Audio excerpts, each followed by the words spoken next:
সম্বর্ধনা প্রথম সারিতে তারা বসা আছেন। সবাই এই প্রজন্ম তাকে কতটুকু চেনে আমরা জানি না। এই প্রজন্ম তাদেরকে তাদের দুজনকে কতটুকু চেনে আমরা জানি না। কিন্তু বাংলাদেশ জাতীয়তাবাদী ছাত্র দল যারা এখনো করে তারা কিন্তু তোফায়েলবাসী তবু আর আব্দুল কাদের শক্তর নাম এখনো কিন্তু জানে। যারা জাতীয়তাবাদী ছাত্র দলের অস্তিত্ব তার বুকে বহন করে তারা কিন্তু তফুর নাম স্বীকার করতে হবে। তারা কিন্তু তফুর নাম জানতে হবে। তার তফু তার জীবনের সবচেয়ে মূল্যবান সময়টুকু শহীদ রাষ্ট্রপতি জিয়াউর রহমানের আদর্শের প্রতি বিলীন করে নিঃশেষ করে দিয়ে যেতে শুরু করেছিল।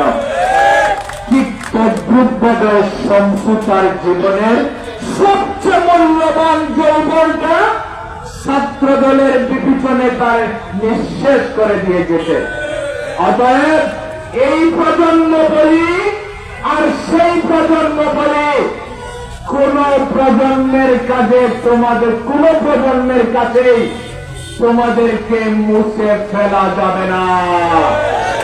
আমাদের বিশ্বাস আপনাদের এলাকার কৃতি সন্তান আগামী দিনে এই বর্বরচিত শেখ হাসিনার লালিত দুঃশাসনকে আমরা জয় করেছি।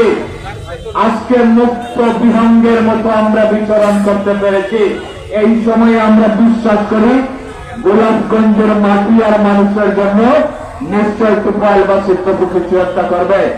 আজকের সম্বর্ধনার শেষ পর্যায়ে 1 মিনিটে গোলাপগঞ্জের বিএনপি সহ ছাত্রদল যুব দলের কাছে একটি কথা মনে করিয়ে দিয়ে যেতে আমার বক্তব্য শেষ করব। আমরা 7 মার্ডারের কাহিনী গোলাপগঞ্জে দেখেছি। 7টি মার্ডার করা হয়েছে। 7 জন তকতকে তরুণকে হত্যা করা হয়েছে গোলাপগঞ্জের রাজপথে। তাদের রক্তে রঞ্জিত করা হয়েছে গোলাপগঞ্জকে।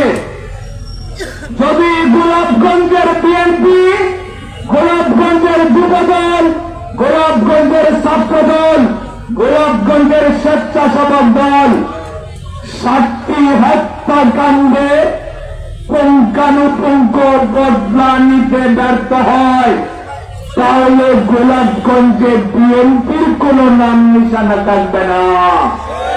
আমরা মনে করি 7টি হত্যাকাণ্ডের বিচার এবং বদলা নিয়ে আওয়ামী লীগকে আমরা চোখে দেখতে চাই। তার আগে গোলাপগঞ্জের মাটিতে আওয়ামী লীগ নামক কোন বস্তু আমরা দেখতে চাই না। সবাইকে ধন্যবাদ। খোদা হাফেজ। বাংলাদেশ জিন্দাবাদ।